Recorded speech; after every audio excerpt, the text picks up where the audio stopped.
ঘূর্ণিঝড় রিমালের প্রভাবে পিরোজপুরে এ পর্যন্ত ৩ জনের মৃত্যু হয়েছে বলে নিশ্চিত করেছে জেলা প্রশাসন। ঝড়ের সময় জেলার ৫৬১টি আশ্রয় কেন্দ্রে আশ্রয় নিয়েছিল ৭৭,২৭৩ জন মানুষ।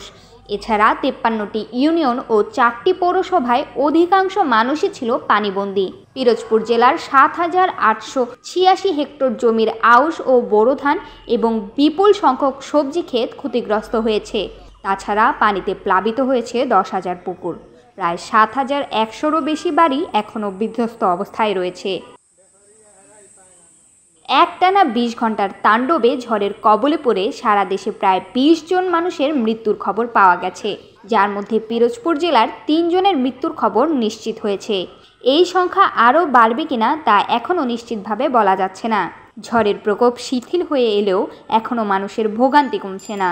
রোববার সন্ধ্যা থেকে এখনও পর্যন্ত পিরোজপুরে বিদ্যুৎ বিচ্ছিন্ন রয়েছে। নিম্নাঞ্চল সমূহ রয়েছে ৩ থেকে ৪ ফুট পানির নিচে। পিরোজপুরের জেলা প্রশাসনের পক্ষ থেকে জনগণের জনমাল রক্ষার্থে কাজ অব্যাহত রয়েছে। আশ্রয় কেন্দ্রে থাকা ৭৭,২৭৩ জনকে তারা শুকনো এবং রান্না করা খাবার বিতরণ করেছে।